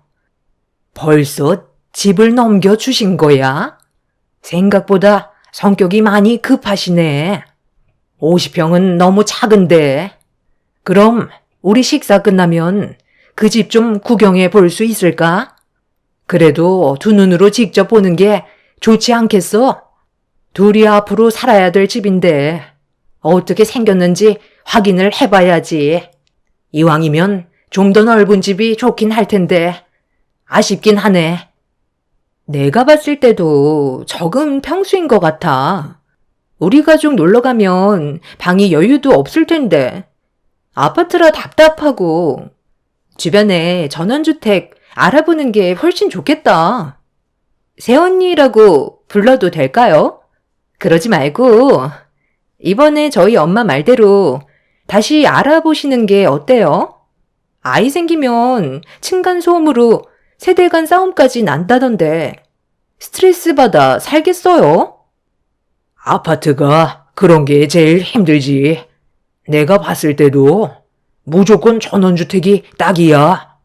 공기 좋고 주변 시끄럽지도 않고 스트레스 안 받고 좋다니까. 그리고 놀러 가게 되면 하루 이틀 있을 것도 아니고 일주일 정도는 생각하고 있는데 서로 불편하면 안 되잖아. 다 필요 없고 전원주택으로 알아봐 달라고 하면 좋겠다. 저희 부부가 살 집이면 50평도 충분한데 예비시댁 식구들은 전원주택으로 해야 된다고 모두 같은 생각을 가지고 있었어요. 그리고 시부의 한마디에 엄청난 충격을 받았었죠. 하루 이틀도 아니고 일주일 넘게 계시다가 가신다는 건 신혼집에 눌러붙어 사시겠다는 거나 다름없었기 때문에 많이 당황스러웠습니다. 하나가 해결되는 것 같으면 또 하나의 문제가 터져나와 저는 점점 이 사람과의 결혼 생활은 힘들 것 같다는 생각에 확신이 들었었고, 식사를 마친 뒤 시부모님께서는 신혼집을 구경해 보시려고 서둘러 움직이셨어요. 그래서 제대로 된 대화를 나누기도 전에 저희 부모님께서 신혼집으로 주신 집으로 향하게 되었습니다. 그렇게 예비시댁 식구들과 현관문을 열고 들어가는 순간 시부모의 표정이 너무 안 좋았어요. 집안 구석구석을 살피시다가 마음에 안 드셨는지 한마디 하셨습니다. 지금 이 집에서 살겠다는 건 아니지? 어떻게 이런 집을 신혼집으로 결정할 수가 있는 거니? 집안이 너무 노후가 됐잖아. 그리고 50평이 맞긴 한 거야? 생각했던 것보다 너무 좁아서 깜짝 놀랐다. 내 아들이 이런 손바닥만한데 살 수준은 아닌데 지금 우리 집안을 무시하는 거야? 당장 전원주택으로 알아봐라. 새언니 집안 돈 많다면서요. 이 집은 그냥 처분하고 우리 엄마 말대로 전원주택으로 알아봐요. 아파트가 너무 노후돼서 사는데 어려움이 많을 것 같은데. 강남에도 이런 형편없는 집이 있긴 하구나. 외곽 지역에 세워진 아파트들이 훨씬 잘 빠졌네. 오빠가 새언니한테 강하게 얘기 좀 해봐. 왜 아무 말도 안 하는 거야? 이건 우리 집안을 무시하는 거지. 그러니까 내가 솔직하게 얘기하라고 했잖아. 여기에서 어떻게 같이 살아? 이번 상견례 할 때 내가 확실하게 얘기하마. 어떻게 솔직하게 얘기해요? 우리 가족이 한꺼번에 들어와서 산다고 하면 아름이가 좋아하겠어요? 저도 입장이라는 게 있잖아요. 가진 것도 없이 몸만 가는 건데 얼마나 눈치가 보이는지 아세요? 둘이 사는데 50평이면 가분한 거라고요.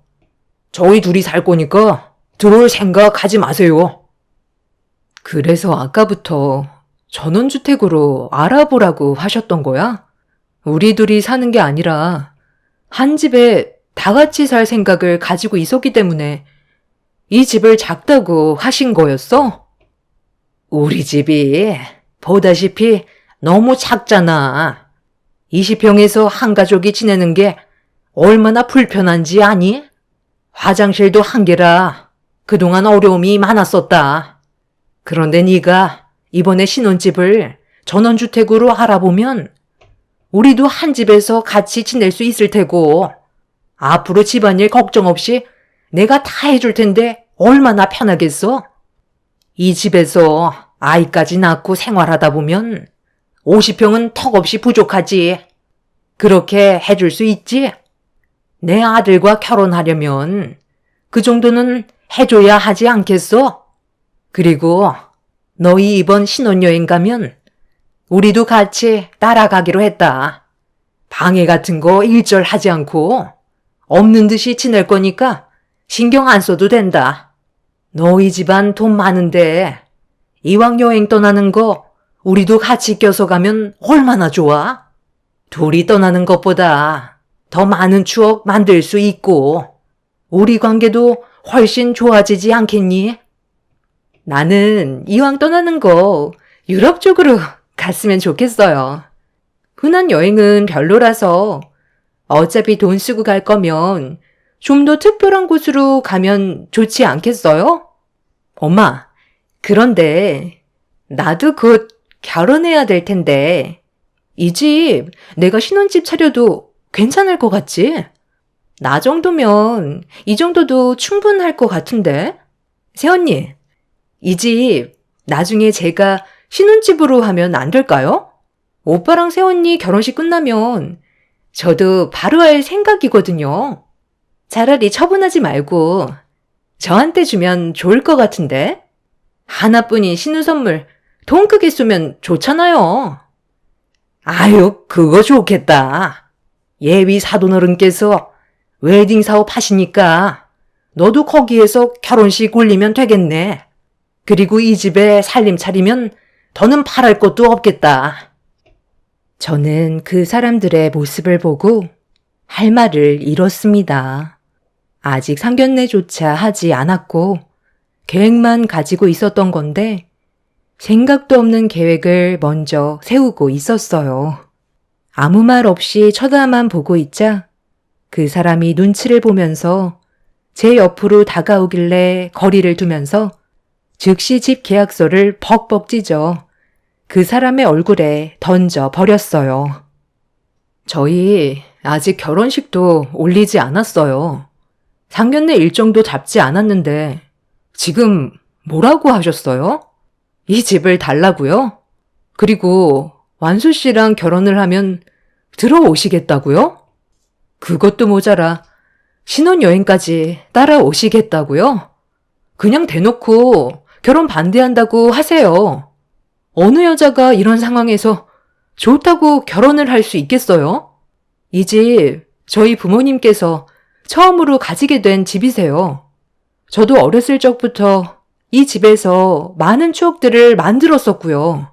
완수 씨랑 새롭게 시작하는 거 좋은 출발이 될 수 있게 저에게 큰맘 먹고 주신 건데 어떻게 이 사람이 살 수준이 아니라는 말을 하실 수가 있어요? 그럼 지금 아줌마가 살고 계신 20평대 다세대 주택에선 어떻게 살고 있는 건데요? 그 작은 집에서 내 식구가 끼어서 살고 있는데 지금 저한테 그런 말 할 처지예요? 이런 말까진 안 하려 했는데 이 사람은 앞으로 평생 결혼은 못할 것 같아요.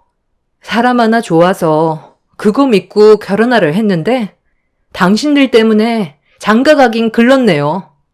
그럼 수준대로 그렇게 아끼시는 아드님 평생 20평 다세대에서 쭉 끼고 사세요. 어차피 시작도 안 했는데 깔끔하게 정리할게요. 우리 헤어지고 다시는 만나지 말자. 너희 집안 수준 충분히 알 수 있었어. 일찍 깨우쳐줘서 고맙다. 잠깐만. 아니, 갑자기 왜 이렇게 흥분하고 그러니? 그냥 우리는 생각을 얘기했던 것 뿐이잖아. 아직 시작도 안 했는데 우리가 설마 그렇게까지 하겠니? 농담이었다, 농담. 그냥 웃자고 하는 소리였는데 너무 예민하게 받아들이는 것 같구나. 우리가 너무 입을 함부로 놀렸지? 미안하다. 너한테 피해줄 생각 조금도 없었어. 그냥 나는 너희들이 좀 더 좋은 환경에서 지내면 어떨까 생각했던 거지. 둘이 헤어지게 하고 싶어서 그랬겠니? 실수한 거 있으면 내가 사과하마. 아니요. 저는 더 이상 할 말 없을 것 같아요. 그만 이 집에서 나가주셨으면 좋겠어요. 이미 결혼할 마음 사라졌고 이 집은 더 좋은 사람과 만나서 신혼생활 하려고요.